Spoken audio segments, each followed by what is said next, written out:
welcome to Literazzi. My name is Taylor, and today I'm going to be reading Pride and Prejudice by Jane Austen.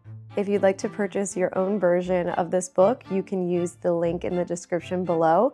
It's a really great way to support our channel so that we can continue reading these amazing stories to you. And without further ado, let's get into Pride and Prejudice. Chapter 1. It is a truth universally acknowledged that a single man in possession of good fortune must be in want of a wife.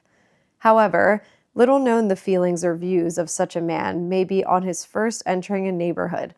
This truth is so well fixed in the minds of the surrounding families that he is considered as the rightful property of some one or other of their daughters. "My dear Mr. Bennet," said his lady to him one day, "have you heard that Netherfield Park is let at last?" Mr. Bennet replied that he had not. "But it is," returned she, "for Mrs. Long has just been here, and she told me all about it." Mr. Bennet made no answer. "Do you not want to know who has taken it?" cried his wife impatiently. "You want to tell me, and I have no objection to hearing it." That was invitation enough.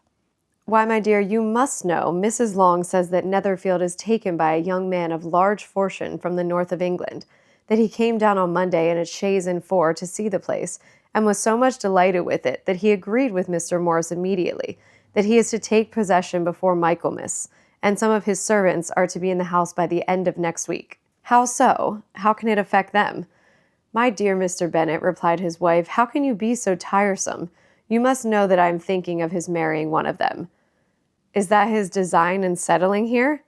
"Design? Nonsense! How can you talk so? But it is very likely that he may fall in love with one of them, and therefore you must visit him as soon as he comes." "I see no occasion for that. You and the girls may go, or you may send them by themselves, which perhaps will still be better, for as you are as handsome as any of them, Mr. Bingley might like you the best of the party." "My dear, you flatter me. I certainly have had my share of beauty, but I do not pretend to be anything extraordinary now. When a woman has 5 grown-up daughters, she ought to give over thinking of her own beauty. In such cases, a woman has not often much beauty to think of. But, my dear, you must indeed go and see Mr. Bingley when he comes into the neighborhood." "It is more than I engage for, I assure you. But consider your daughters. Only think what an establishment it would be for one of them.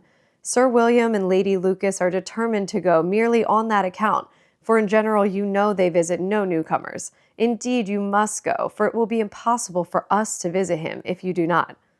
"You are overly scrupulous, surely. I dare say Mr. Bingley will be very glad to see you, and I will send a few lines by you to assure him of my hearty consent to his marrying whichever he chooses of the girls, though I must throw in a good word for my little Lizzie." "I desire you will do no such thing. Lizzie is not a bit better than the others. I'm sure she is not half so as handsome as Jane, nor half so good-humored as Lydia, but you are always giving her the preference." "They have none of them much to recommend them," replied he. "They are all silly and ignorant like other girls, but Lizzie has some more of a quickness than her sisters." "Mr. Bennet, how can you abuse your own children in such a way? You take delight in vexing me. You have no compassion on my poor nerves." "You mistake me, my dear. I have a high respect for your nerves. They are my old friends. I have heard you mention them with consideration these 20 years at least." "You do not know what I suffer. But I hope you will get over it, and live to see many young men of 4,000 a year come into the neighborhood." "It will be no use to us if 20 such should come, since you will not visit them." "Depend upon it, my dear, that when there are 20, I will visit them all." Mr. Bennet was so odd a mixture of quick parts, sarcastic humor, reserve, and caprice that the experience of 23 years had been insufficient to make his wife understand his character. Her mind was less difficult to develop. She was a woman of mean understanding, little information, and uncertain temper. When she was discontented, she fancied herself nervous. The business of her life was to get her daughters married. Its solace was visiting and news. Chapter 2.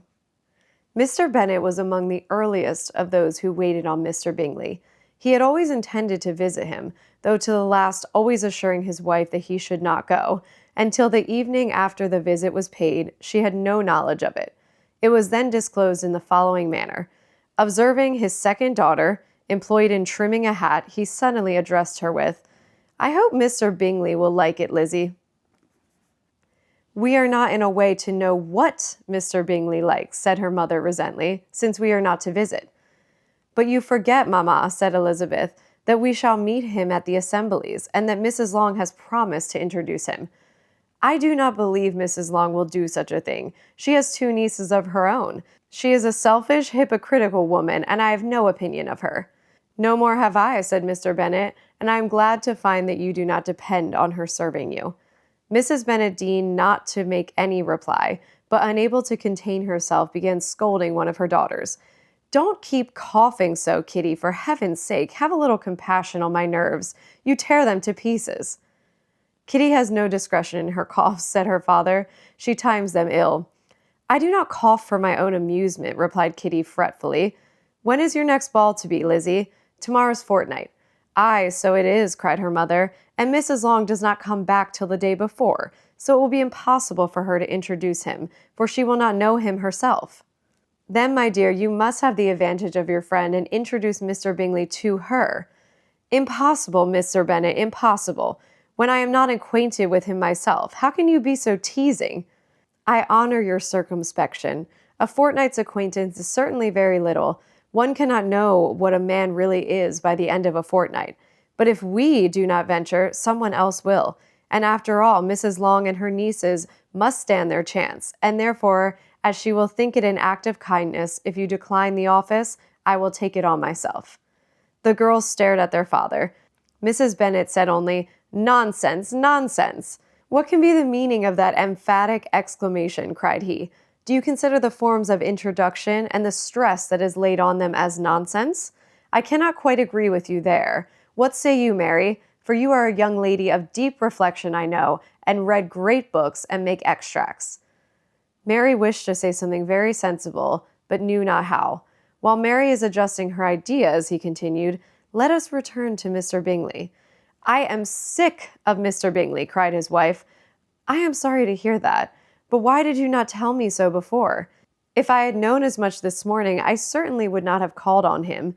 It is very unlucky, but as I have actually paid the visit, we cannot escape the acquaintance now. The astonishment of the ladies was just what he had wished, that of Mrs. Bennet perhaps surpassing the rest, though when the first tumult of joy was over, she began to declare that it was what she had expected all the while. How good it was in you, my dear Mr. Bennet, but I know I should persuade you at last. I was sure you loved your girls too well to neglect such an acquaintance. Well, how pleased I am, and it is such a good joke, too, that you should have gone this morning and never said a word about it until now. Now, Kitty, you may cough as much as you choose, said Mr. Bennet, and as he spoke, he left the room, fatigued with the raptures of his wife. What an excellent father you have, girls, said she, when the door was shut. I do not know how you will ever make him amends for his kindness, or me either, for that matter. At our time of life, it is not so pleasant, I can tell you, to be making new acquaintances every day, but for your sakes we would do anything. Lydia, my love, though you are the youngest, I dare say Mr. Bingley will dance with you at the next ball. Oh, said Lydia stoutly, I am not afraid, for though I am the youngest, I'm the tallest. The rest of the evening was spent in conjecturing how soon he would return Mr. Bennet's visit, and determining when they should ask him to dinner. I just love the relationship between Mr. and Mrs. Bennet. I love their quirky, kind of sarcastic commentary with each other, and I love how these first 2 chapters of this novel really set up a kind of cozy chaos in the Bennet household and really just set the tone for the rest of the book. Thanks again for joining me today on Literazzi. My name is Taylor. Make sure you hit that subscribe button below so you don't miss out on our next upload, and I will see you at the library.